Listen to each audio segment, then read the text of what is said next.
Welcome to HAX Camp number 9. Like that. I've been static for all of these, so I need to be in motion. It's number 9 if you need, right?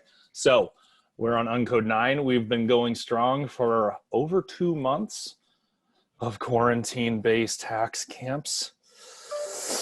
But this week, we're gonna kick off talking about accessibility first. And Sonya has a really interesting provocative question for the group as far as a element to build, most likely, or a way we would solve this with web components. So Sonya, do you want to tee up what question you has on the Death Star, obviously? Of course. Yeah, the question is having a good way to present an image with its corresponding text description so that it's all one piece. It's programmatically associated and kind of is a show hide so people can choose whether they see the text or not. That incorporates the alt text and all any metadata you might want associated with the image. This is something people do all the time or need to do quite often on the web, but it doesn't seem like there's a simple way to do it. So I shared a link to a website where some people, accessibility-minded developers, have already taken a stab at this, and I just wanted to get the opinion of this group on their designs, and if you have a web component that could do something similar.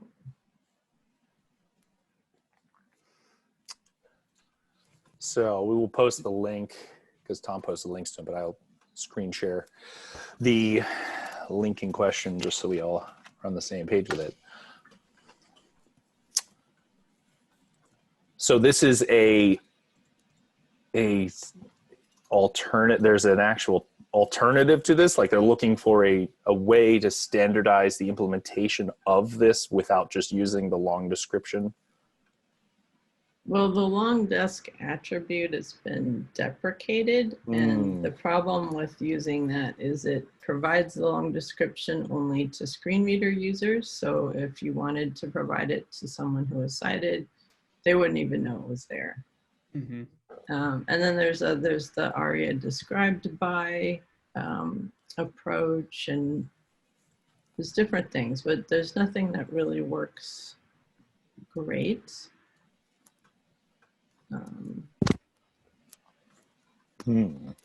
So if you click onto one of those, let's see, maybe that one. Yeah, you can see how it has the info button.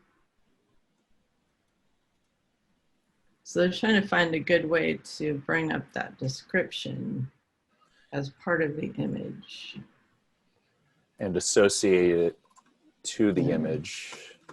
Let's see, so they've got a figure with a caption, and they're looking at this both as, well, I would assume somewhat from the UX side of the design, but more importantly, that it's semantically accurate. Mm-hmm. Yeah. Now, Nikki did create something like this a long time ago in Evolution. Remember Nikki with the little I button? Yeah. Honestly, this would take very little time for me to make a component.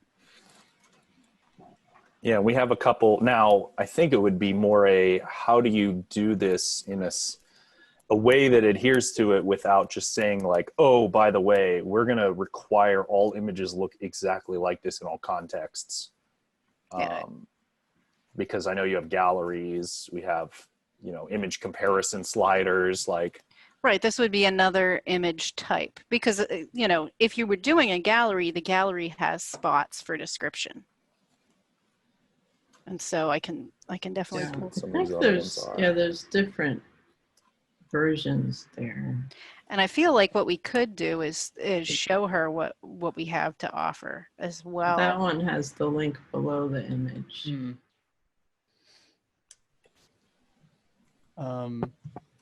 I think if you go back to the SVG. And this one?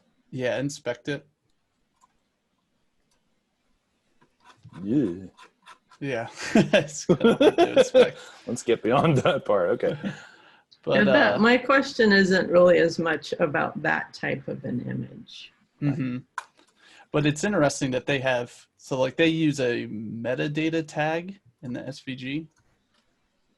Is that where they're storing the descriptions? Do you see that above style? Ah, wait. No, well, that's No, just that's the, just schema. Hmm. Because in the demo, if you have the screen reader on and you're clicking around, it's going to announce the country. And so you're seeing that on the ARIA labeled by. oh, I see. And then they attributes. have hidden text within the SVG to. And clearly some overlap. Of... Right. Yeah. So it's Oh, that's interesting. But I actually had started, and Buck was playing around with, in Sonya's group, Buck was playing around with making one of these things that would create an SVG like this, or would take an SVG like this and add some description.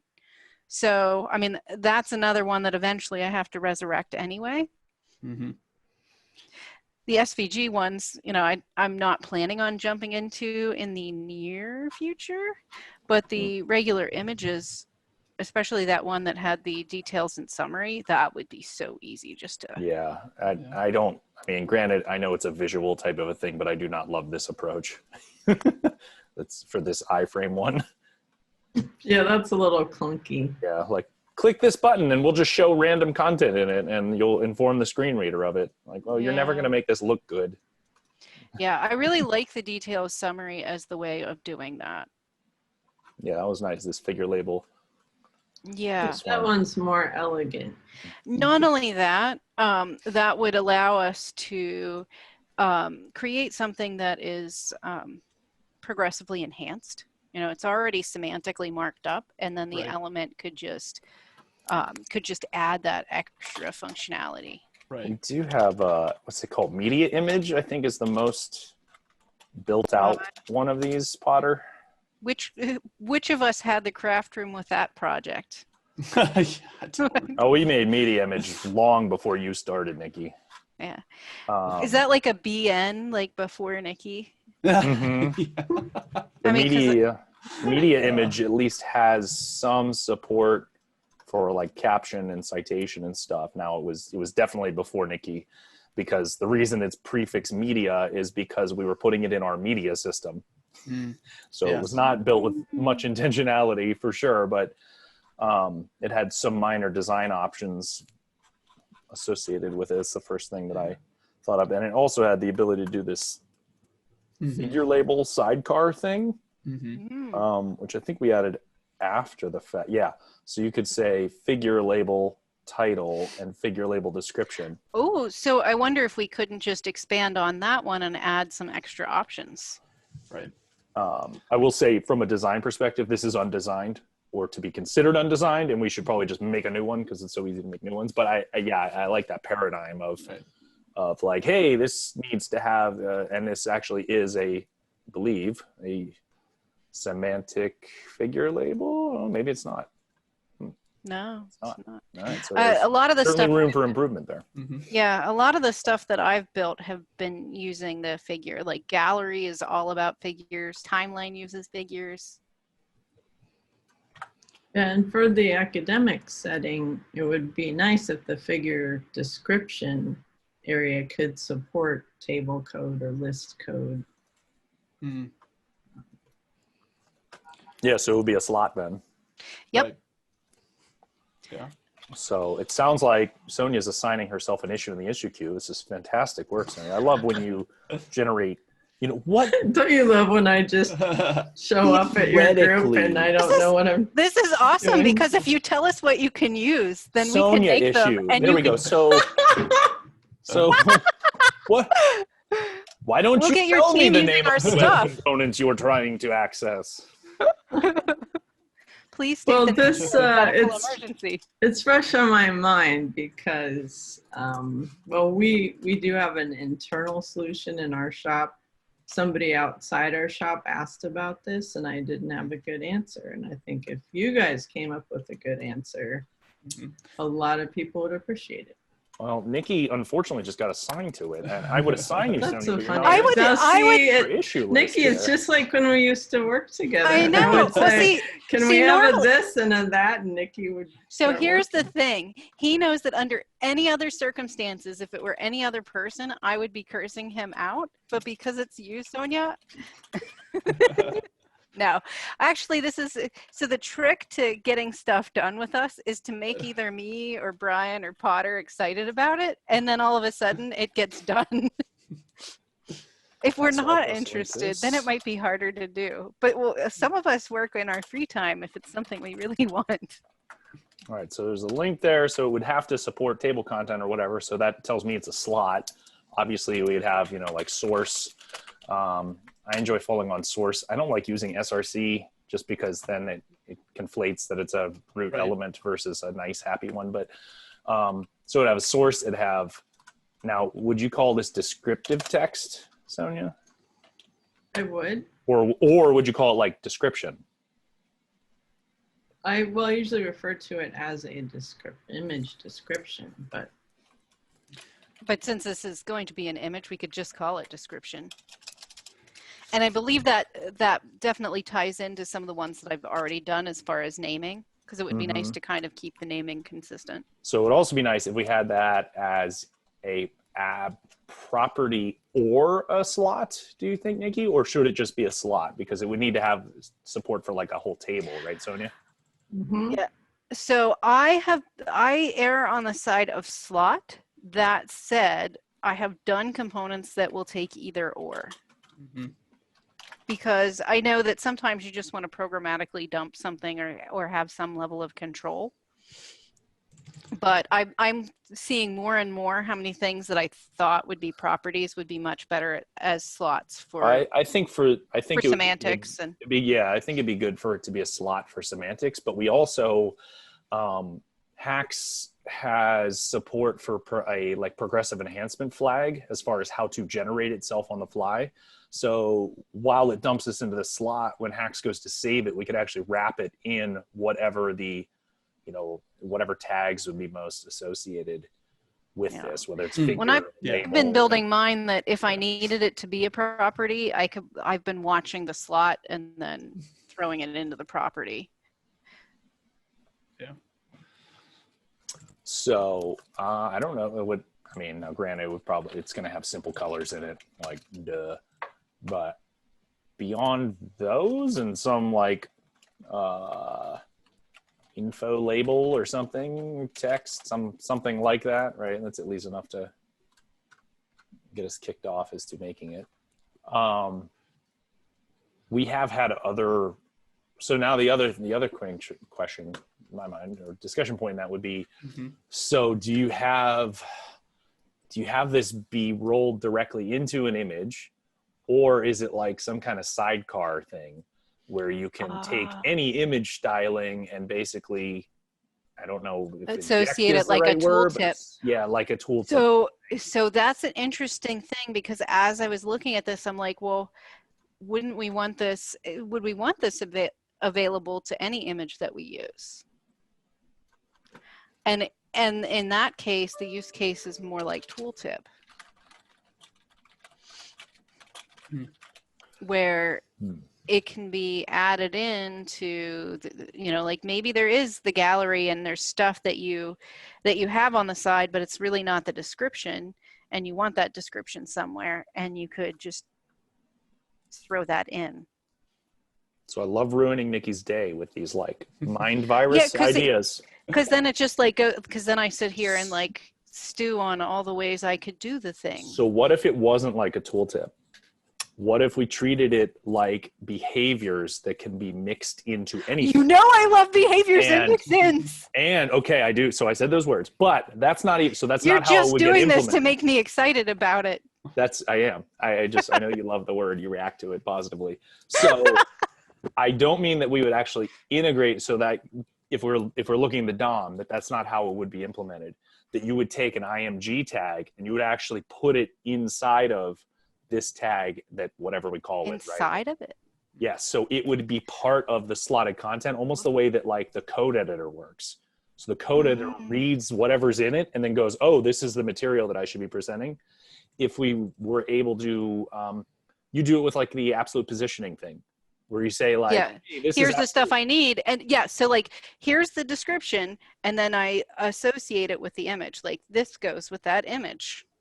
And then one of the By slots ID. is the description, and one of the slots is actually the content itself. I wouldn't make the unnamed content in the slot, because that content might need to be slotted in a certain way for other things. So I'm thinking, like we do for tooltips and stuff, associate the ID of the image or whatever. Yeah, you could do it that way too. Yeah. True. Yeah, just because then you don't have to like screw around with the layers of nestedness if something is depending on it for that same content in a slot. Okay. Yeah, I'll buy that. Yeah, so it could be next to it the way a tooltip is, but then enhance Oh, it. why'd you say those magic words? It's like a behavior. Andrew asked a question. Do we want to make it clear what a slot or property is? He's definitely asking a really good question. So when you look at an HTML tag, Sonya, you see the attributes that are on there. Mm-hmm. A lot of times our properties are mapped to attributes. So what you're getting is, you're getting very simple data types for one. So you're not doing like rich HTML. So if it's a property, you're just kind of dropping what's the source of the thing, or what's the ID of the thing I'm being related to.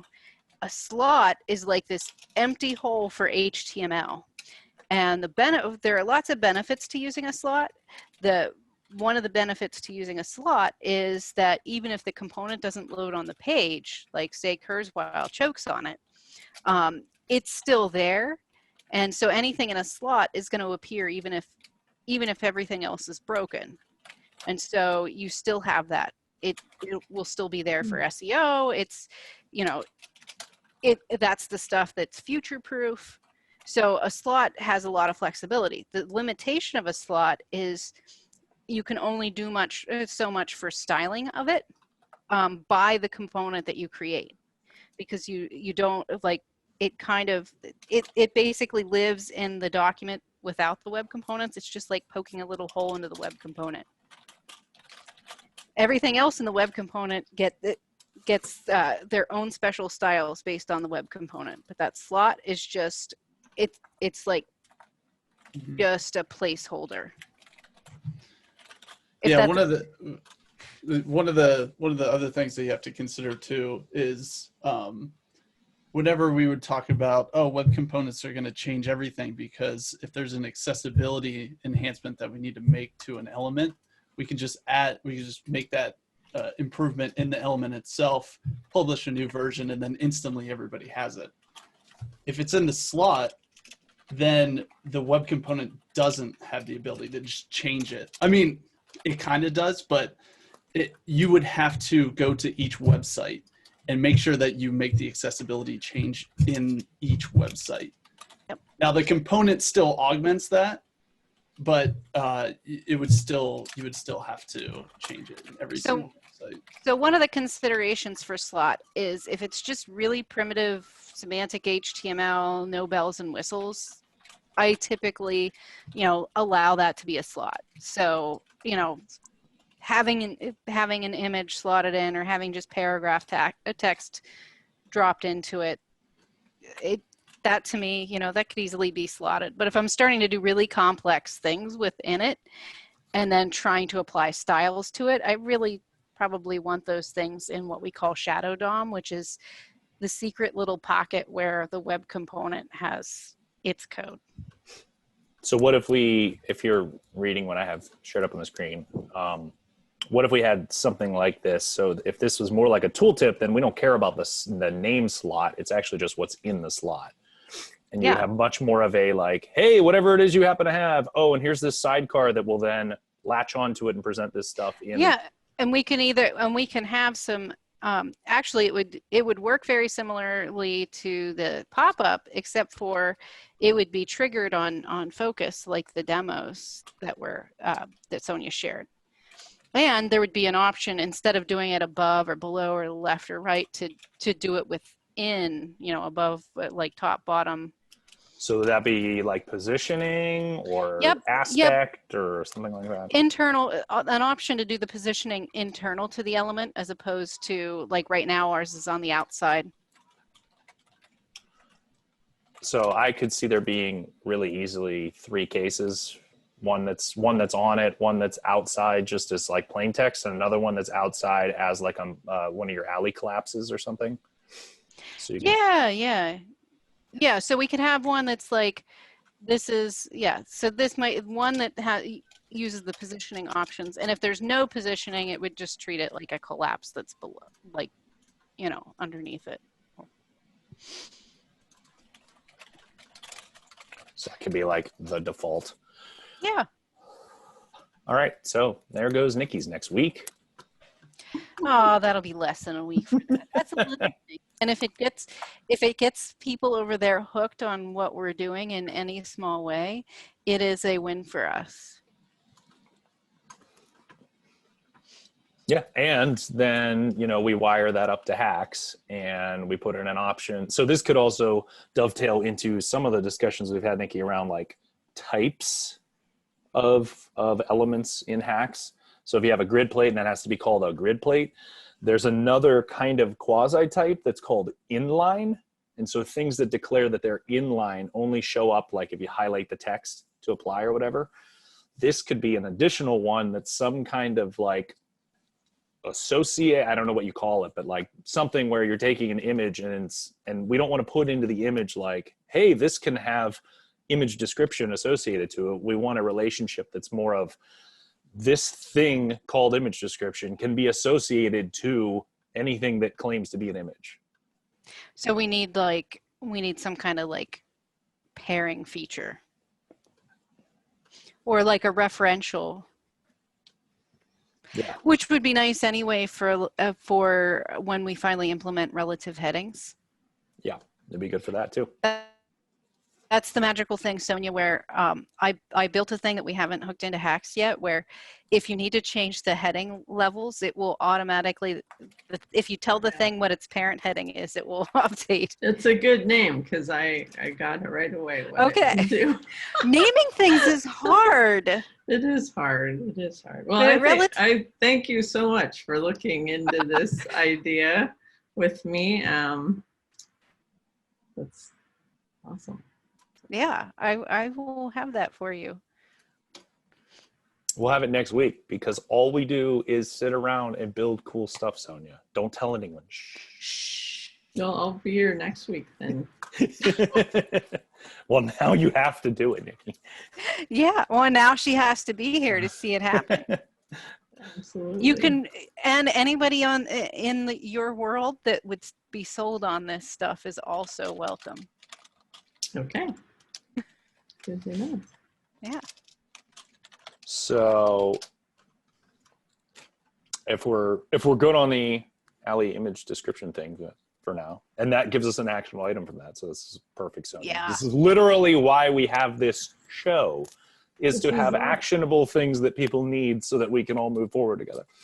So I'm going to show a bit of what I did this week, which is nothing at all, other than make WordPress and Drupal better. Now, I know what you're saying, Brian, you don't believe in WordPress.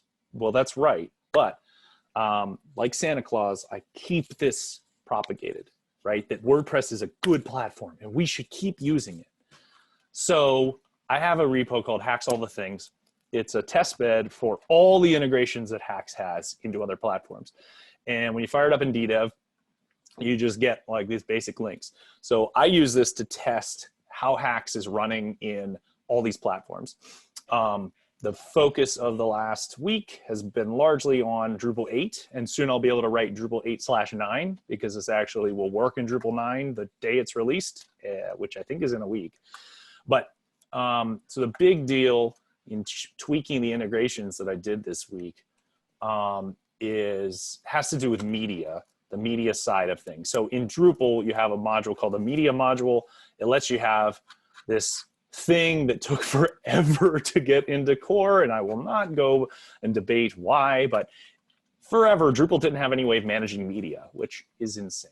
But in WordPress, we had our dashboard, and then you'd go to media. It's a core piece of this system, right? And you just have this listing of items, and I would select one, and I could change the caption, title. It's just kind of a central database dedicated to media, right? Both these platforms have it. It's pretty common in all CMSs at this point. So what I did with the HAX integration that hopefully is a big deal for when people go to adopt this. If I go to privacy policy in here, right? So this is what it looks like when you've HAXified your WordPress site. So we've got HAX over here.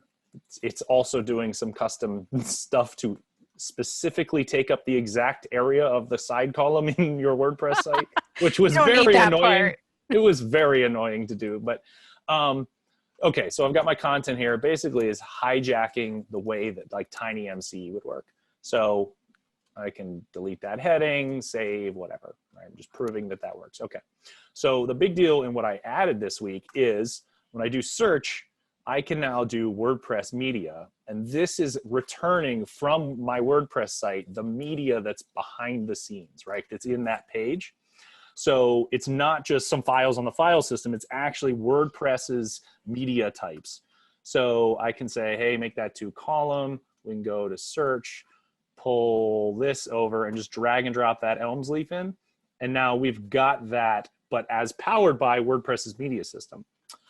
So then the other piece of this is being able to hit upload, finding a picture of this bird on my back porch, and going the opposite direction. So what just happened there is I selected that image for upload, it bridged the upload, chucked it into what it considers the URL, then inserted it into the page. So now I have an IMG tag here, but behind the scenes, I also now have the bird as a dedicated media type that came across. And so now I'll be able to update the title, bird on the porch, and I have a caption. This is a cardinal on my back porch, stuff like that, right? Give it alt text, all that good stuff. So as another just wonder of like, hey, WordPress is so usable, it just saved. There are literally no other interfaces in WordPress I can find that auto-save what you're doing, but this one that's in core just auto-saved. It took me a long time to be like, where's the save button to click? I don't want to just hit it. But so now that I've updated that description. We need Cindy Flegel here. And now when I search on this side, I think I can search for cardinal. Yes, now I can search for cardinal because it appears in that text below, and I see bird on the porch in my search results.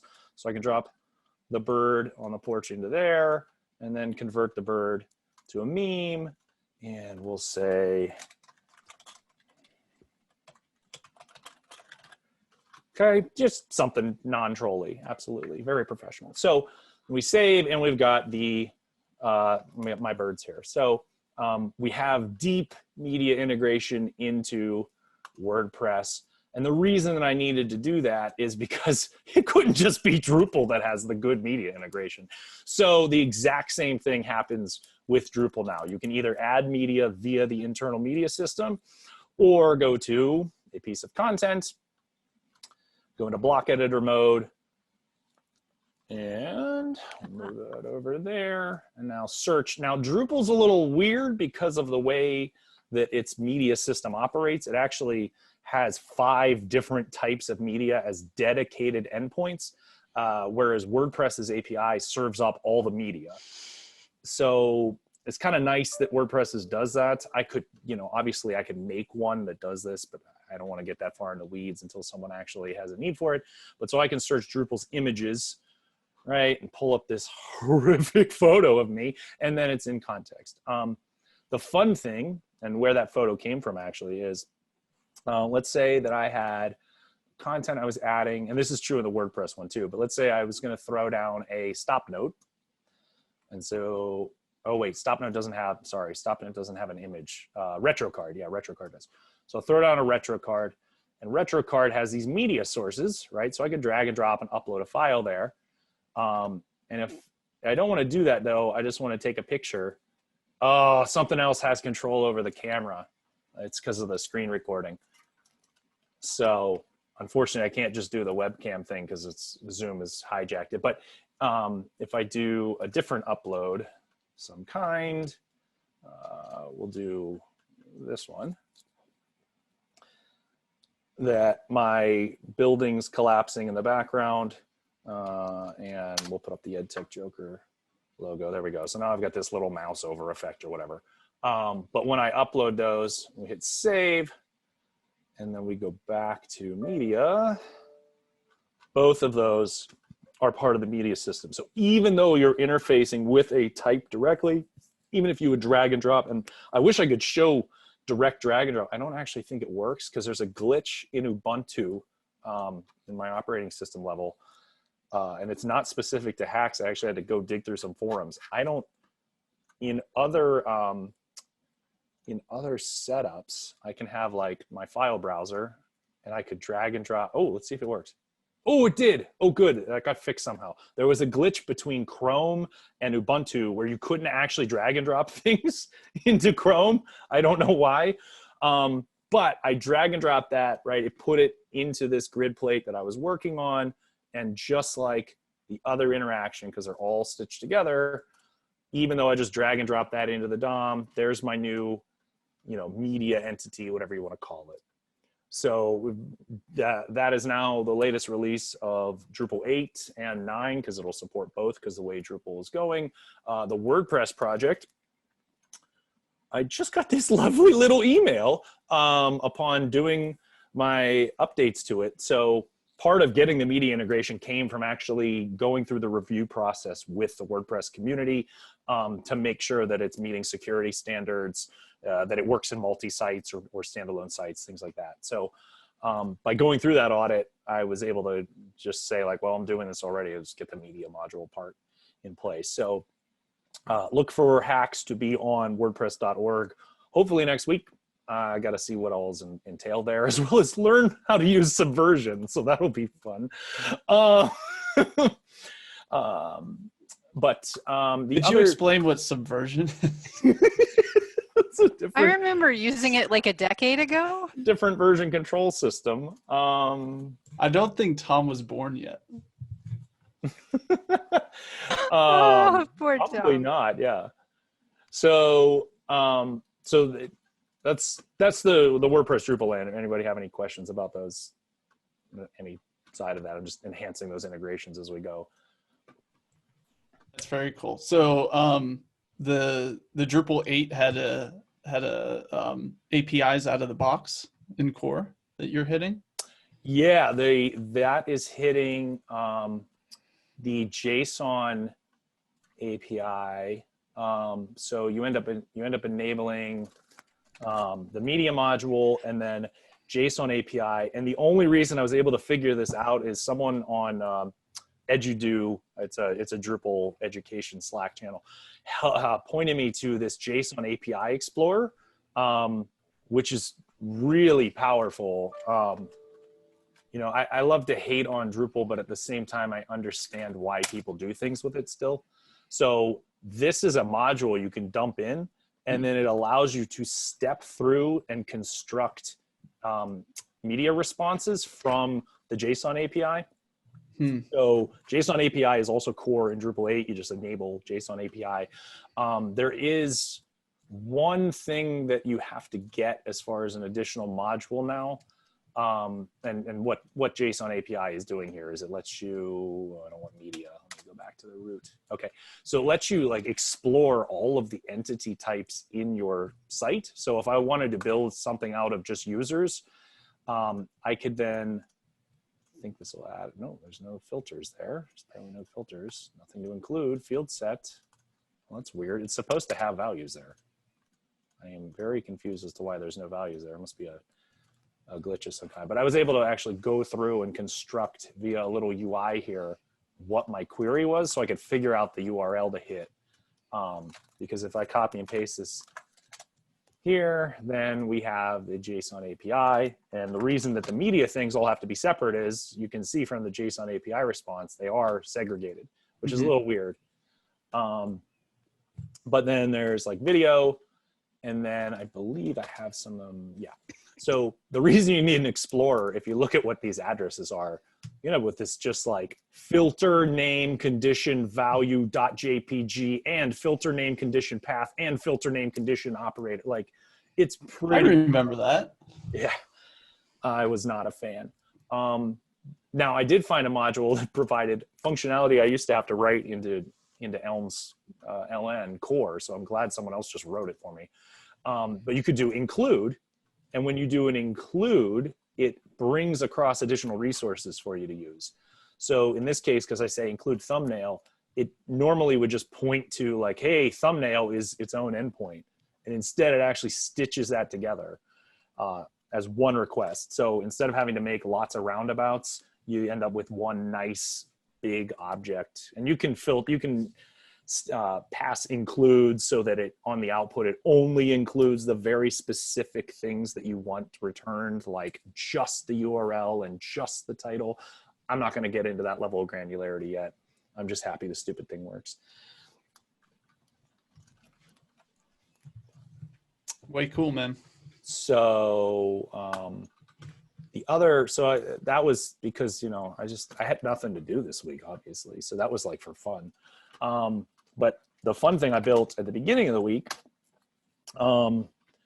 had to do with, let me fire up HAX CMS here real quick so I can show what it is. So I wanted to, we've had some long-standing issues in HAX CMS's dashboard as we ramp up towards allowing more and more people at the university to know that this exists and is available for any of them to use by going to an address. It's going to have to be more and more easy to use and dummy proof. So based on UX testing in class, there's lots of issues I just keep going through as a backlog. One of them, there we go, admin. One of them had to do with not knowing, like this used to just say like new. And so like even minor stuff like new site, right? So the other one had to do with these fields that you were presented. So now it's site name and theme. So just some minor reorganizing of these things, wiring up some basic theme settings so that people can actually build with this. And then the other part had to do with bulk operations. So like, hey, it's not clear that you can actually act on these. So minor styling things like making these checkboxes very noticeable that they are checkboxes. Because if you're not expecting to be able to do operations in bulk, then you're not going to. So the big piece with that change was making this little visual heads up thing. So as you get lots and lots of course sites that you're working on, you're going to want some really quick, oh, that's, you know, WC Factory, or that's my blog, or that's the ODL site, right? And HAX CMS has a ton of data available to it. And then we end up visualizing it all the time. It's in a format called JSON outline schema. So JSON outline schema is just a very basic way of saying like, these are the items in this list and this is the relationship. So to see it, there's this sites list. So this is effectively JSON outline schema, is this whole items thing. So we made a very basic format for like where to get data from the items, you know, what should be included under metadata versus what is, you know, core to the item, its location. I ended up looking at a lot of specs associated with like hierarchy and the way things are related. And they always boil down to actually being physical file system related things and not URLs and not like, oh, this page is actually nested under this page. So Mike and I put together this schema a couple of, God, it's probably like 2 years ago now because we've been using this thing for a while. But we end up making more and more interesting ways to visualize it. So as I was gonna go to build this, I was like, well, I think as we showed previously, Chuck and Mike had made these nice things called like course cards. And so this is actually, what is it? OER.courses.science. There it is. So that card is actually this card but with the additional style capabilities that I added into it. So last week I showed taking this course card, abstracting it, digging into it a bit. So I remixed it even further to support color touches and support certain properties not being activated. But in the process of doing that, I was like, I'm going to have to visualize JSON schema data. So instead of hard coding this into the page, I made an element that can visualize JSON schema data. And so it's a little weird. So I would love some feedback on it for sure. But it looks like that. It's called JOS render. Oops, let's just open this in a code editor, shall we? The whole repo. Do I have, oh, I have it open in the wrong window. I'm an idiot. So there it is. And then I will fire up, hopefully this will launch. There we go. Okay. So we'll just work on this item specifically. So, and this is a test bed, right? So it's obviously why these things look different sizes and are goofy, because I cleaned it up for the other place. But what JOS render does, if you look at listing, is the way that you can end up implementing it is you have, in this case, I have JOS render, right, as I'm creating a new tag, and then you pass it a source, or you can just pass it items. So you can either point to a JSON file, or you can just say, hey, this is where your items are located. And this is going to load, in this case, sitelist.json, which is in JSON outline schema format. So this is that same file I showed before. It's going to load that file in, and then it's going to run through, I don't know how to describe this other than magic. So this is a approach that I discovered while I was making HAX. So there's a lot of, it's a heavy lift to say, hey, you're searching YouTube in the page. I'm going to present those results. Hey, you're searching NASA in the page. I'm going to present those results. Hey, you're searching Drupal, WordPress, whatever, without constantly making like a WordPress data visual tag or a Drupal visual tag. Instead, I came up with this like mapping technique. And so the way the map works is things on the left are the actual property inside of the web component.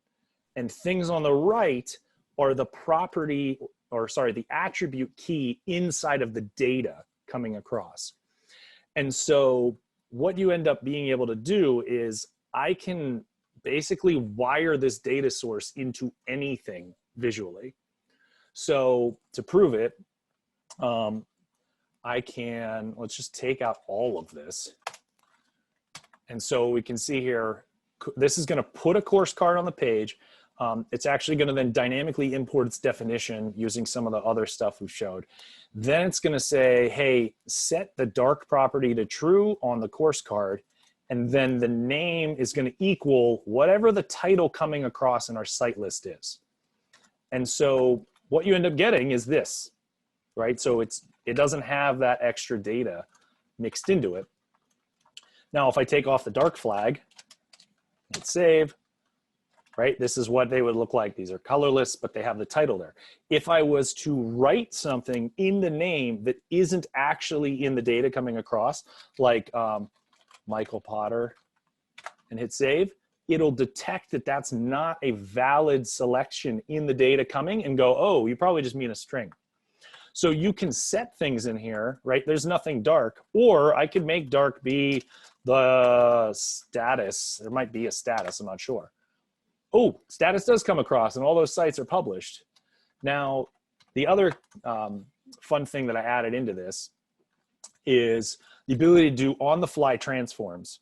So we're already down the rabbit hole, so we're going to keep going further. You get data coming across an API, we'll say it's YouTube, and you go, God, couldn't they just send me false if they don't have it listed? But you're not going to influence YouTube's API, and you don't want to make that YouTube API integration hyphen blah, blah, blah tag. So there's 3 ways that we can map these. There's direct property access.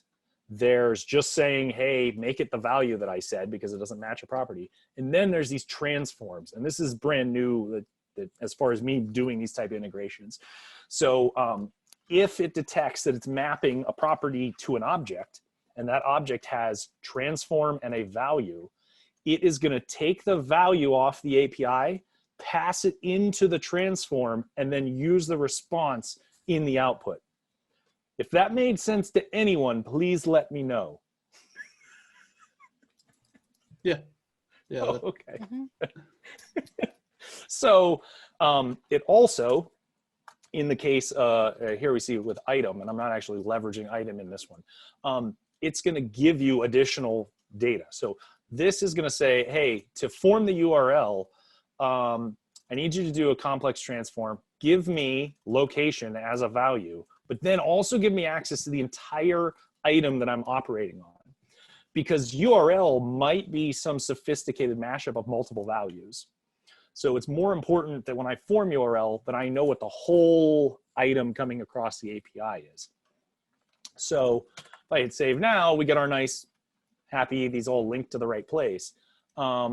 If I said, let's do item, we'll do console.log item, and we'll inspect here. You'll see we actually have a data type called JSON outline schema item. And then within that item, I have access to that whole piece of data coming across at that exact point in time. Whatever I return becomes the value of URL. So if I wanted this to be, you know, instead return item.title, because that one is called HAX.camp. Now, when I hover over these, it might be a little smaller, but it says demo/task recommendation or demo/hacks.camp, right? If I made this say, whoops, a string, and we did HTTPS, right? And then for hacks.camp, now I have hacks.camp in that space. So I can visualize this data, this JSON outline schema data, however I want, and I can map it to anything from the API coming across. I could probably abstract it further and just make it handle anything. In fact, it basically already does. There's like literally nothing specific to an outline schema. I kind of want to change how conversions work now within the within simple fields. What to do this transform methodology? Yeah, as opposed to what I was doing. But I don't want to go back to that too soon because I just got done with that. But that's I love it. I could see that being used in so many ways. So I don't actually try to see. Be great for theming.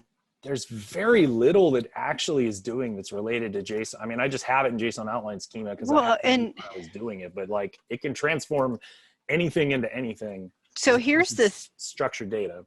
Here's the thing, like, wouldn't it be cool if you did have a site that had data, if you had a GUI where someone could configure the mapping when they create something? Mm-hmm.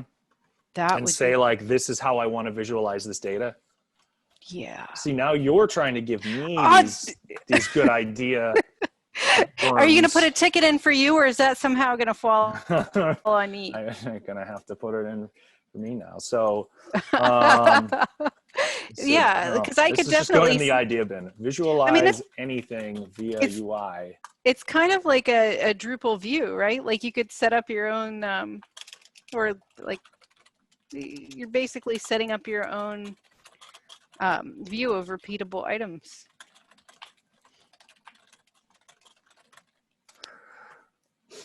Yeah, and I think like for some of Collins's use cases associated with like his student projects and things, he's always saying like, just give me, I have this data as JSON. Yes, I actually need this for Studio. Oh, I just scared my cat with my over emphatic hand slapping.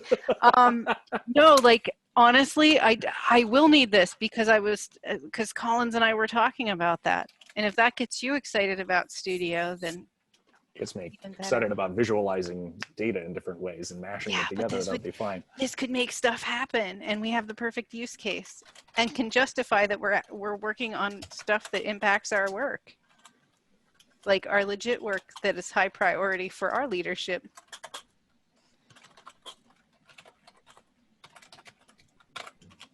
Something like that, or data WC Viz or something. These types of things are so abstract. I don't even know what to call that. Like we sort of have a capability like this in HAX CMS, But this is more abstract than that one. That one is very specific to like, take the items and print them. Yeah. I like it because then that puts more power, that takes it even out of the hands of somebody who does theming with HTML and CSS. Now we're getting into, those GUI based setups. And the key mapping thing really isn't that complicated. So it walks through the map. It says, hey, make sure it's not a Boolean or null, because those can cause issues downstream. So just set that out right. Then look for a transform. If it has a transform and a value, there's something I made in pursuit of HAX, actually for this exact functionality, which is a wrapper function called var get and var exists. And those are exported from utils. So we have LRM Web Components utils, and also wipe slot. So all three of these are totally knockoffs of the reason I made them for HAX. So when this thing goes to render, it wipes out the element itself, creates a tag, right? So that's where the map tag is, to say, where the heck was my demo listing? That's this part, right? So I'm in this object to say, hey, render as a course card. And then tests if it's Boolean, sees if it has that, and then var exists is the equivalent of doing, right? So you have structured data coming in, and it might look like this. It might be like cool stuff things, and that things might equal true. Now, it's very difficult without writing lots of JavaScript to figure out if things is set. Just natural, like do it in a lazy way, without doing constant like value.transform, value.transform, and value.transform.cool.stuff.things. Oh, that all of those exist? Yay, we won't throw a JavaScript error. So what var exists does is you would actually pass it in this item, and then you would pass it in cool.stuff.things. And it does that check at each of the dot breaks. So it leverages that notation to basically verify cool exists, and then stuff, and then things all the way down.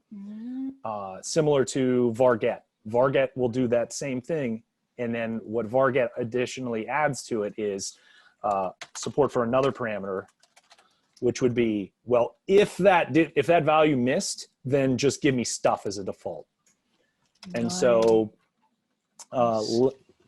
leveraging that, right, I would know that that exists in the map, run the transform function, pass in the value and the item in question, and then sets it to the property, which is the key here.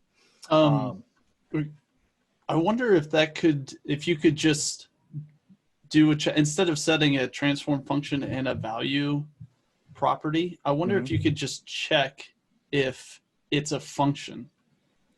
Because if it's a function, then you know that it's going to be a transform, because there's nothing else it could possibly be. And you could just send that function the item. True. Yeah. Yeah, that would make it even easier, actually. You're right. Put that in the thing. Because I enjoy completely gutting the way this operates now, as opposed to later when it's implemented places. It's only implemented in one place. So check if it's a function, then pass the whole item. Yeah, and then I don't need the path detection. That actually becomes much easier. Nice. Right. Then, and this is annoying, but then I have to do well, if the value is a string and it exists, then get the value. Otherwise, just try and set it to the value as a hard-coded value. It's annoying you have to do all four checks. But I really like having that magic like fallback checking. It just improves the developer experience a lot. By saying like, if the property doesn't exist, you can just set it to a string. You know, like the user doesn't have to specifically say, hey, this is not a property, this is a string. Like you're just trying to figure it out for them. It's nice. Yeah. So then the way that this looks in HAX CMS in the listing page, core, CD site list, oops, CD site listing, or not type right, is list. Come on. Oh my gosh. There. Stupid click. Okay. So it brings in, where are you? JOS render. There we go. JOS render. Oh, this was also another just small thing that I liked is, so I set active and hover state on the card, and then I remove grayscale so that way it looks grayed out and like washed out colors using simple colors. And then as you activate it, it fades it in. And so that's how I'm able to do the, in this, like they look washed out. And then as you go over them, they get like neonized almost. I just thought that was a weird, I've never actually done that. I've never done a CSS grayscale before. So then in JOS render, this one I just have thrown into the slot. I believe then I do a selector. Yep. So whenever the site data changes, which is what's going on in this, then it takes those items off of the response and just sets items directly, which then the JOS render tag is going to pick up and deal with the rest, because it already has a map. So the map for this one is a lot more complicated, right? So I'm going to have to update this. But it's even able to deal with stuff like this, right? Where, hey, what's the data coming across? Well, it's a file. The backend is going to say the image is whatever the image has been set by the user. Well, if the user doesn't set an image, I don't want to mangle the data and set an image. They didn't set an image. But in this visualization of the data, I do want there to be a banner of some kind. And so in this case, I'm able to say, oh, well, hey, when you're building image, do that transform, take the logo. If it doesn't have a logo, then return banner. Or as a thing that was really annoying in this, if I had an image and I set its source with spaces, it didn't actually load. I've never had that happen before. But the image, there was an image that had spaces in it because it's just whatever the user set. And so visualizing it as an IMG tag and it being generated dynamically, if it had a space in the name, it wouldn't render. So even something as simple as that, right? Transforming the API on the fly and returning a valid location to get to the image. Also in this case, the logo is down inside of the site in question, right? That logo image path is relative to the site. And so I can generate it to whatever I want in this case. So that's all I got on that one. I thought it would generate some interesting aha maybes. And then I'll definitely refactor that. We'll want to come up with what the name is of that. I don't know what to call that, Nikki. But we could totally, I could totally see us using that in the studio, because you're going to want to take student work, remix it to be visualized one way on one interface, remix it for a second one. And what Mike and I ended up building with the original studio is why pieces of it are clunky, is because we didn't have a capability like that in mind.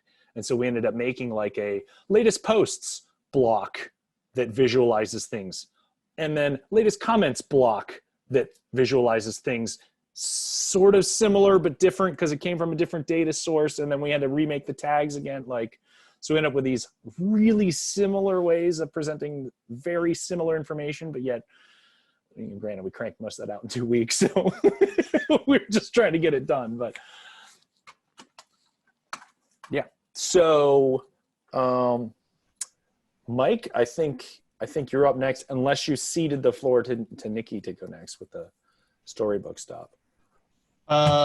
Nikki, what do you want to do? Are you? Oh, she's muted. No, I actually just can't hear Nikki. So that was super weird. She wasn't muted, but she was speaking and words weren't coming out. Hold on. Now you're working. There you go. Now it is. All right. My cat was leaning against the laptop earlier, so. Because obviously. Yeah. Okay. So anyway, before I do have just a little thing this week because I didn't get to code much, but I also have 3 tickets for you, my friend, because no good deed goes unpunished, Brian. Number 1, I said that, it would be great to have a GUI version of this, but number 2, it would be neat to have an explorer then of the data in that GUI, kind of similar to what we saw in Drupal with the JSON API. And number 3, I would love the mapping function to be abstracted out so that maybe I'm mapping not to an element, but to something else. So it doesn't have to be take this data, map it to an element, because my big use case for that would then be the simple fields, and some of that data is really about translating from one object to another. Yeah, so like that's more of a function than an actual element in that. So those are, so Magical Brian Genie, those are my 3 wishes. You give me 1 ticket, I give you 3. Hey, I mean, that's stuff that I can repurpose back into HAX then, because HAX does those types of things everywhere, and simple. You do it to me, I do it to you. So, I know. So Potter, do you want me to be next then? Yeah, go for it. Alrighty. Let me just share my screen then. Okay, so can we see my screen? Yep. All right.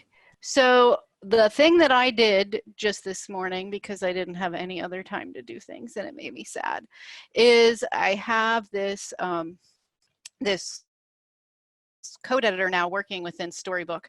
There were also other things, like in the studio, this little progress donut wasn't working, and the problem was not the dynamic imports. Those were working. It was pieces like this within the code editor, this live path piece and pointing to node modules that I couldn't, number 1, couldn't get packed up, and number 2, I had issues with making sure that the path was the correct path, whether I was using Storybook locally or when I was packing it up and uploading it to our site. So within Storybook utilities, let me show you here. So this live path data is set in Monaco element. Hold on.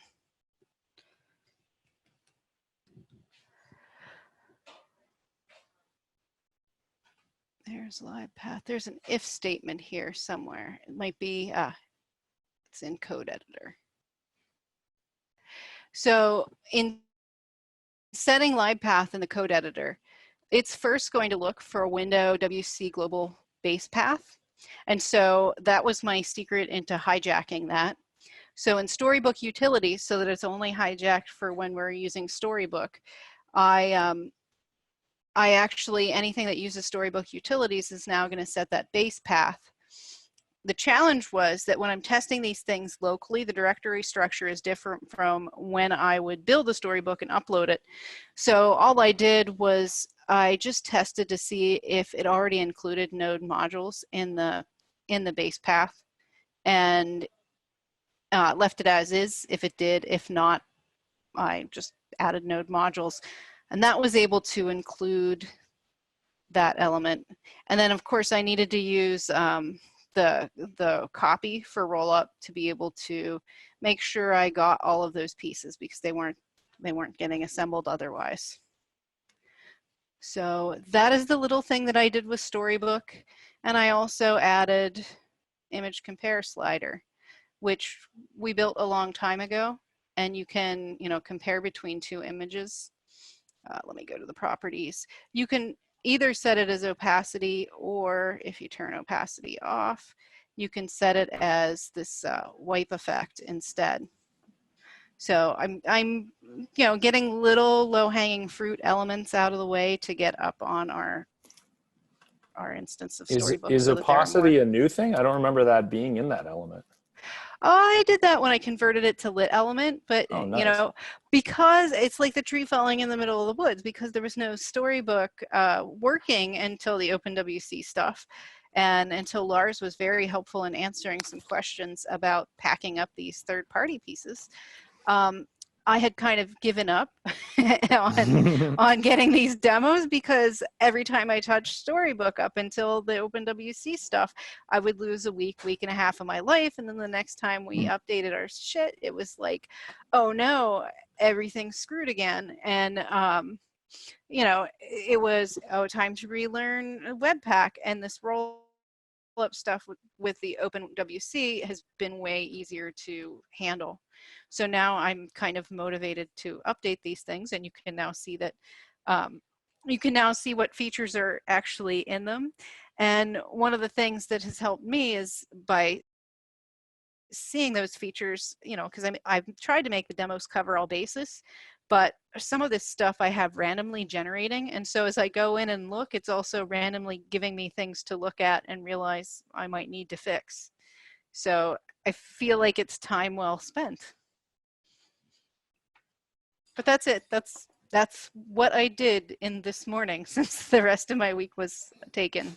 Awesome. Yeah, I mean, Yeah. Even as you just add, you know, 1 or 2 more every few days, like the storybook's looking great. Yeah, and it was like I asked the question about my issue, and Lars was on it like that, and I asked follow-up questions, and it was like it was really great to have that level of help and not have to burn half my life in Storybook hell. So, yay! Because I'm not getting any younger. Cool. So, Potter, I think you're a closer here, man. Yeah. Let's bring the house down. All right. You see that? Yep. Okay. Yep. So this is an element that I discovered as I was migrating some courses. Sorry, my family's in the background screaming. Okay, and send it to me. Hey, keep it down out there. I'm trying to give this amazing presentation. How is it going? It's good. You're on camera. Hi. Hashtag work from home. Michael. She says I'm not very good. Okay. Hey, we'll see ya. All right. So now the presentation has begun.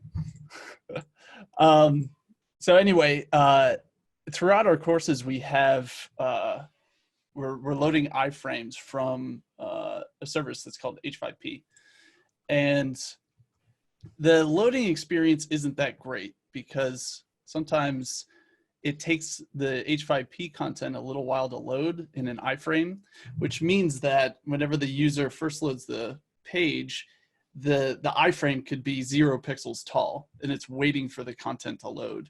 And so the user could scroll past that content without even knowing that there's something that's sitting there waiting, trying to load.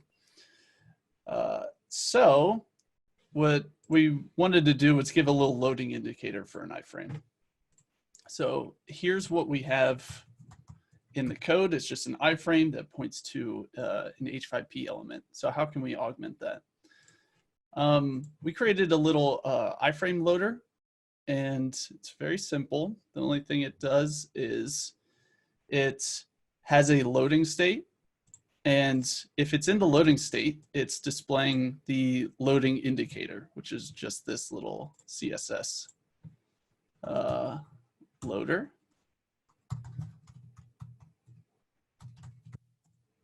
So let's just wrap this element around the iframe to see what that looks like. So now that the iframe is in a loading state, it displays the little loading indicator, and as soon as the web component kind of figures out, and we'll look at it, figures out that the iframe has loaded, then it disables the loading state and it displays the iframe. I went through a few iterations of how this web component figures out that this iframe is loaded. I actually just changed it. Right now, what it does is, let's walk through it a little bit, is again, we have this loading state. So if we're loading, we are going to just toggle some CSS classes. And what that's going to do, it's going to toggle whether this loading screen is being shown or this slot is being shown. And the slot contains the iframe. So that's pretty normal. What it's also doing is we are looking at the, let me bump that up a bit. We're looking at whenever this web component first loads, we're gonna get a flattened node observer, which is actually a Polymer function, a little Polymer utility I forgot existed. And it's basically a way of, an easy way of getting all of the elements that are in a slot. So you get this array. So what we're doing is we're looping over each of those nodes that's inside the slot. We're looking for anything that's marked iframe. So we're looking for that tag right there. And once we found it, let's see. So we're looking for an iframe, and if it doesn't exist, I think, yeah, we're doing a little query selector to see, okay, well, if you're not an iframe, might you have an iframe as a child? If you do, we're going to use that. So this is very similar to the recursive function that I showed a few weeks ago of recursively looking through slots to find a selector. But basically, at the end of the day here, we're looking for that iframe tag. So that's the iframe tag that it found. And whenever it finds it, it's gonna set it like a little internal variable, and then it's going to add a mutation observer. So with a mutation observer, basically a mutation observer is saying I want to monitor changes to an HTML element. I think we've talked about these before, and there's a few options that you can add to a mutation observer to tell it exactly what all I want you to monitor. In this case, what we want to do is we want to figure out whenever the resize events are happening on an iframe. And we're going to do that because this is our little hack to figure out if the iframe has loaded. So by us getting information about, we're going to set the attributes to true. And what that means is that whenever we actually run this mutation, this mutation observer is going to get run every time the height of the element has changed. So every time the height changes, we're going to be able to look at the target, which is the iframe itself. We're going to grab the offset height. So that's just grabbing the height of the element. And this is a really, a bizarre hack, but it's working. We're basically saying if the iframe is bigger than 100 pixels, then I feel pretty confident that that there's some content in that iframe that is loading up. There's some visual content that the user is going to see. So that is where this web component has decided, okay, the iframe is in a state where I'm going to deem this, the loading state of this web component is over. So I'm going to set that to false. And then I'm going to grab whatever the height of this iframe is and set it to an internal property. And that internal property is going to adjust the actual size of this web component itself. So what you get is, and then of course we're going to put some CSS on it so that whenever the height changes, we're going to add a little CSS transition so that it doesn't just jump, it sort of slides down. So what you get at the end of the day is a web component that has a loading state, and then it does a little slide transition. That's hot. So hot. So that's just like a little way that web components can augment some of the you know, your default elements and make them improve the user experience of them. So yeah, that is this wonderful element. And that is loading, in that specific example, that's loading something off of like the Elms or Drupal based media server for the H5P file, right? Correct. Oh, okay, Correct. cool. Yeah, so let me scroll over here to see if I think I have a few of them. So that here are two, one's a video and one's like a multiple choice. So as they you know, load, they are then rendered to the screen. Now, how I previously had it was the logic looks something like this. It said, okay, whenever you find an iframe, I'm going to add an event listener to this. And that event listener is going to listen for the load event. And then it's going to set the this.loading equals false. Which, but that's not guaranteed that the content is actually loaded, right? Just that the frame is. It actually, no, it worked pretty well because I knew for sure that the content inside it was loaded. The problem is that it would wait for everything to load. So most of it would take forever. Basically, it'd take forever for them to show up because, like, if there were, you know, web component assets loading on the Elm server that this thing didn't necessarily need to load, it would still wait and wait and wait for that load event to fire. So what does this look like in implementation of iframe loader? Does it wrap an iframe? Yeah. Yep. So it just wraps around it. And you have that approach because of why with the iframe? I'm just curious.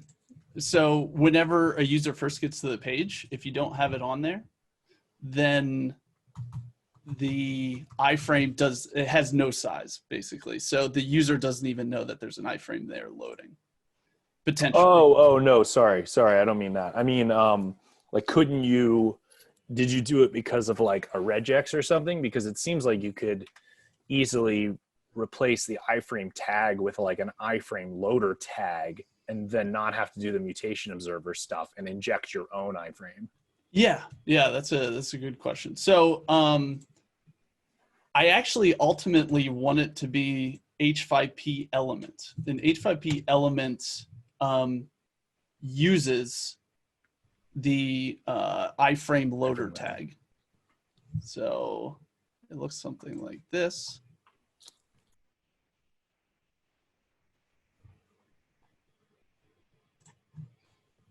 Where it does something similar. It looks for any iframes in its slot and it puts it there, and then it wraps it around the iframe loader.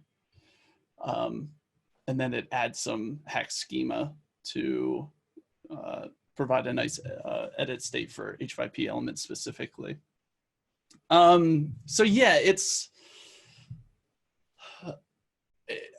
I think the reason, again, this goes back to our initial discussion with Sonya, like the difference between properties and slots. I always get stuck on that question because I'm sure whenever I made this element, I took a look at that and I was like, no, I want this thing to load even if the iframe loader tag doesn't have a definition. I still want this iframe tag to load. Yeah, it makes sense. It's so the only reason I would say it might be good to have some other fallback for this is iframes don't work in locally loaded versions of Chromium. And why we will eventually care about that is if you were to have a desktop-based version of the system, you wouldn't actually be able to work on it if there were iframes there, or at least not work on it without it running like absolute garbage. So the browser vendor's hack around this is the web view tag, and the web view tag can resource isolate, what are previously iframes rendering, so that they load way faster, for starters, but it's also more secure. So there's a lot of logic in HAX. It's either HAX or HAX CMS, I can't remember which, that basically ends up doing detections for whether or not you are running in a resource protected environment like a desktop. And then based on that, either injects an iframe or a web view. So question. I don't know how critical that is, but does it kill? Like, does it like completely tank because there's an iframe, or could the iframe be there, but maybe iframe loader could do that detection and replace the iframe? That could be another, that could be another way to handle it. Because if you're going to always use an iframe with iframe loader, that could be our solution to all the things. And that way the iframe does load by default, and in most use cases that's what we want. But then maybe iframe loader could handle that logic. Yeah. Which would make it even more badass. Yeah, and what you said is probably a better solution, because like we don't have anything we're running in WebView yet. And I'm only aware of, and when I say tank, I mean, if you had testing I did, if there were 3 iframes on a page, which I mean, like just so a page that had 2, if there were 3 iframes on a page, like I'm talking computer crash level. Like it's insane. Now you put a web view on, and you could throw, I think I had over 100 web views on the page without crashing. So it's pretty dramatic. Now that's only something we'd get to when we get into desktop territory, which hopefully starting next week, we'll have a student who is largely going to be dedicated to working on that for the next couple months. But yeah, no, you're right, Nikki. That might be a better way to handle that, is in something that would do that enhancement, do the detection, and then do the rewrite there. Or maybe that detection happens up even higher, prior to this being output. The quote unquote backend goes, oh, make sure there's no iframe tags, because this is going to brick in this environment. Yeah, that's also a better way to handle it. Because I'd hate to see us like lose that progressive ability for the vast majority of our current use cases. Yep, that makes sense. And if there's now the other thing you could do on that, Mike, is you could inject lazy. I wonder how that would end up. Oh, okay. So the loading equals lazy attribute works on images and iframes. They added it to iframes, I think, after images. So you could find it, and then I don't know if you can set it that way. I'm honestly not sure if you can set it that way. Or whether you have to do like a, thing dot set attribute, because it's loading equals lazy. Did you just put lazy? Oh, loading. Yeah, it's iframe. It would be dot loading and then equals lazy, which it should map to. Now you won't notice it in this example, but if you moved it way down in the page, so it did put loading equals lazy on there. Okay. Oh, you do have other ones on the page. Nice. Oh, that's cool.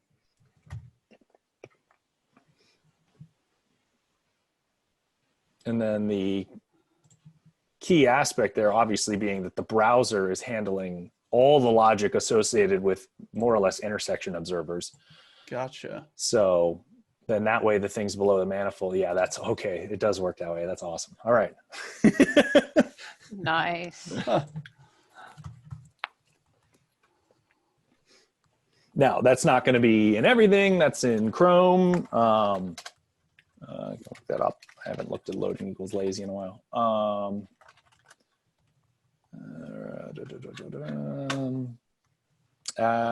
Is in Edge. Well, it's in Firefox now too. So that's in Edge, Firefox, Chrome, and Opera. So basically everything except for IE12, otherwise known as Safari products. One other thing that I saw that I need to clean up is how to clean up an observer in the disconnect function. You need to solve that? Yeah, I forget how you do it. I have right it now. somewhere. So I don't actually, I don't clean it up in that way. Oh, okay. So what I do is once the observer has met its objective, then I disconnect it. Huh. So if the objective of this is to find the iframe, right? Yeah. So down there, where you, once you have your iframe exist, which wouldn't be the mutation observer part, right? It would be on update. I want to listen to if loading state is true. And yes, once it's true, remove it. yes. So on update, I get prop name. No, it's properties changed. It's a whole Oh, object, and then you have to do a for each step through it.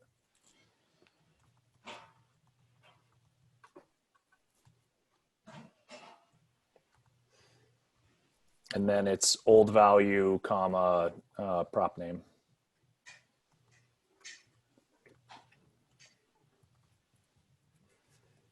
And then if loading is true, then I do the disconnection. I end up doing those on intersection observers as well. Like the count up. There's a count up element that we don't use. I basically made it to, to screw around with intersection observers, in which the counter goes, like 0 to 60. And as you scroll down, it starts counting. So then I do the disconnect when you hit the max value of the counter. gotcha.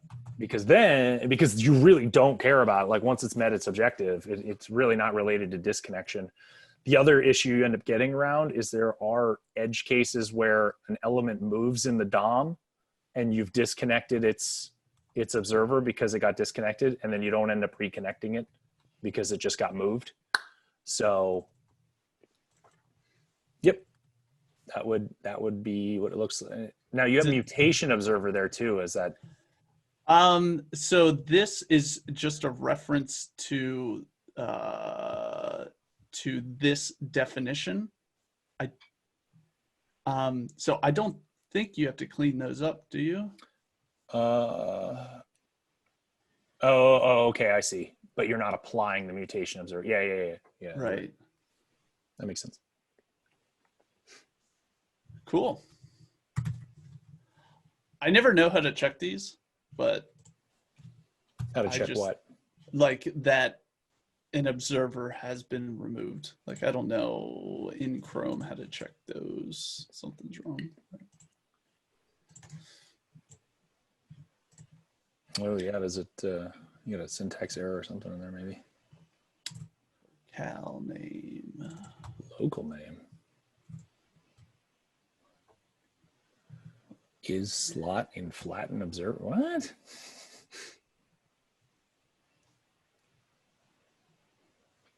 Is it update or updated? Oh. Probably updated. Okay, so it's not dot remove. That's how I always No, it is. It doesn't or no, maybe it's disconnect. I think it's disconnect. There it is.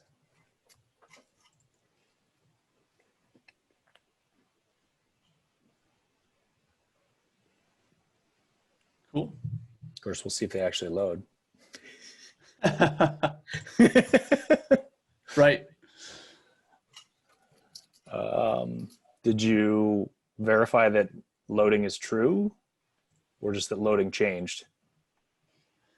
Yeah, it's loading true. What about the one if you scroll down the page to that other one that hasn't been? Of course, it also is saying in the background, waiting for media.science.pcu.edu. So maybe there's. Yeah, that's true.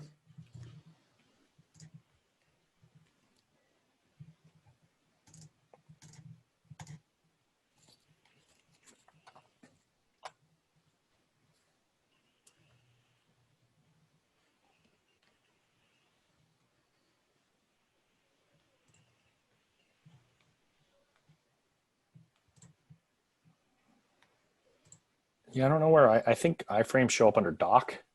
Oh, okay. I think.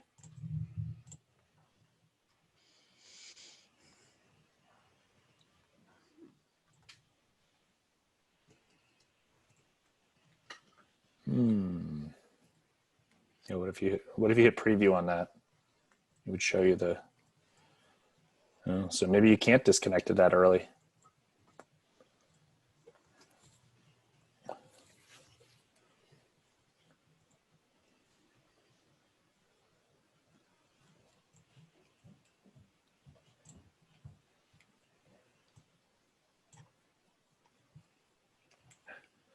The cascading tree, yay, it finished. Yeah.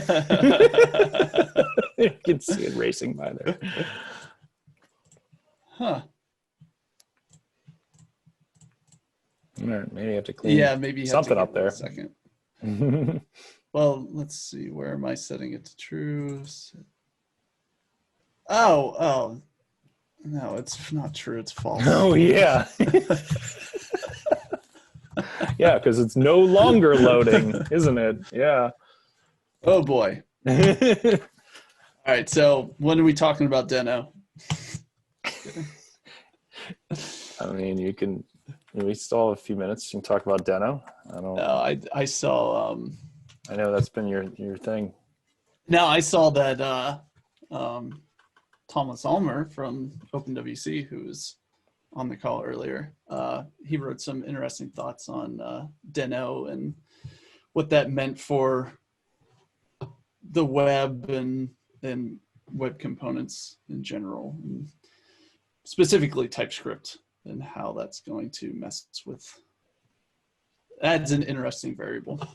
That would be a good thing to talk to other people about, just in a more holistic sense, because I hate TypeScript. I think it's the devil, as I think I've called it Satan on other ones. And Deno does bring up an interesting, you can explain it. My assumption is that Deno just says like, hey, you don't have a package JSON, you just reference stuff and it runs. And Yep. It's kind of more of a, in alignment with Pika package and the unbundled builds type of worldview. Yeah. But then if you're not processing, which is what TypeScript requires, like TypeScript is actually marrying you to build routines that are complicated. Right. And at least at the moment. And Deno's saying, oh, you don't need to do those anymore. That it's just in our server. Why don't you describe what Deno is? Okay, I only vaguely know what it is. So yeah, me too. But everybody else I don't think does. So Deno is a node rewrite. So the person who And also a node palindrome. Or not palindrome. Yeah, anagram. it's a anagram. Yeah. So I think it's actually Deno. So Deno is written by the same person who wrote Node.js, analyzing like what he felt he wished he could go back and do. And one of them was, the package management. So Deno is written in Rust, I think, and it out of the box compiles TypeScript, which is weird. So all the examples that you'll find are TypeScript. So I could put a .ts file, TypeScript file, on a server, and Bryan could start a node, or a Deno server, point to the URL where that .ts file is, and it'll just render. And that's because the TypeScript compiler is built into Deno. And one of the cool things that piqued my interest with it is that the API is written exactly as like a browser API. So you're trying to get your code as close to being browser compatible as possible and be able to run on a server. But that's definitely like, well, then why are you encouraging people to write TypeScript? Because you can't run TypeScript in the browser. So, and then everybody's saying, oh, well, no, that's what the TypeScript compiler is for. You just compile it to JavaScript. So you're just getting away from compiling only to compile again. Right. Now you can just write JavaScript. Like it handles that. So, which I think is cool. And it's going to support WASM, WebAssembly. which is really, I think, really powerful. But I think the way that they are handling their package management aligns perfectly with where we're envisioning the whole CDN based approach going. Yeah, it's just that reading Thomas Ulmer's feed this morning on Twitter about like saying this could encouraging people to put out TypeScript files is maybe not the best approach here. I mean, it seems like we're getting closer to a world where you do just write it once and it's JavaScript and that executes server side locally and in the browser client side. So yeah, it's kind of like, well, then if you say, oh, and you could do TS and encourage TS, then you're kind of getting close, but then missing the mark on that vision. Like, it's sort of part of what you care about, but right. So it might be 2 steps forward, 1 step back, but definitely something to keep in the back of your mind. I mean, Microsoft, I did also see some messaging that their TypeScript-based code, they claim, takes 40% less time to compile than non-TypeScript-based code. Now, that could just be because of, you know, the intricacies of JavaScript and compiling, and if types match all the way down, then that makes things happier. Yeah, I mean, for sure. Dino did say that they will have to, they thought that the V8 engine was going to handle TypeScript better, but they realized that they've hit a wall and they can't make it any faster. So they're going to have to totally port TypeScript to Rust, which they said will take forever. So it's like, hey, here's 1.0, and we have a long way to go. So I don't know. Cool. Yeah, that would make for a good conversation. I would like to actually just get some takes from different people in Polymer Slack or wherever about TypeScript, because I mean, I don't believe in TypeScript. You're all welcome to write TypeScript, but I'm not going to accept those PRs. I hate it that much. The interesting thing is that you can VS Code, you can not have a TypeScript compiler, like don't have .ts files, and you could just put like @ts check, and it'll treat your code as if it's TypeScript. Like it'll analyze it and say, hey, this type doesn't match up. So it's like all the benefits of TypeScript with having a JS file, and the browser can run it. Yes. I don't know why more people don't just do that. You start wondering at times if, well, you pull the thread on like unbundling. Hey, we don't need to bundle things anymore. How much less time is wasted in Webpack and Rollup and all these other configuration types of things where the people that made them understand them because they made them, and then they tell the next person. Workflow. Yeah, it fits their workflow for whatever strange thing, but their workflow was only because of some other decision. Like, well, I mean, we're not going to have CSS people opening .js files. They're not color coded the right way. They couldn't possibly write that CSS there. So we'll write modules for this other system that tricks JavaScript into processing CSS so I can pull it in. So I don't need to know what their CSS is because I don't know CSS. And, oh, this person wrote stuff in TypeScript because we're treating this more like an operating system and we need well-defined types. And then meanwhile, you get the downstream and it's spaghetti. Let's mix all this together. Webpack, yay! It really, I made you an app. It really just seems like it comes down to the difference between people that have like companies that have thousands of developers versus everybody else. If I had 1,000 developers, I'd probably love TypeScript and I'd probably need to break out those files like you just described. Yeah. I don't know. That is limited resource. That's limited resource crowd versus non, right? I mean, we get back to our Drupal multi-site versus, oh, just deploy in Docker. Don't you just have a 100-person company and just deploy stuff into this swarm? Well, I don't have dedicated DevOps people because I kind of have to do that too. Shut up. It's more efficient. Don't do it. When really we're talking big companies versus small companies. I mean, I bet you'd see the same lines around React. Yeah. I bet a lot of smaller companies just, hit the ground running with React. And then you get up to the monoliths, the Googles of the world, and they go, we can't just have 50 different React apps, like not being able to mix all the code together in the same way, because we have Angular teams and we have Vue teams and everything else. So then web components emerges there. Meanwhile, smaller shops that are dedicated to React are like, why do you guys care about this? This doesn't even matter. Yeah. So anyway. So don't at me. Don't at me. But you should at the HAX Camp Twitter account to learn more about the project, or get on this show and ask questions and have a conversation. We had some good conversations and a lot of issues generated this week. Thanks, Nikki. Bringing on people that want to give us more interesting work to do.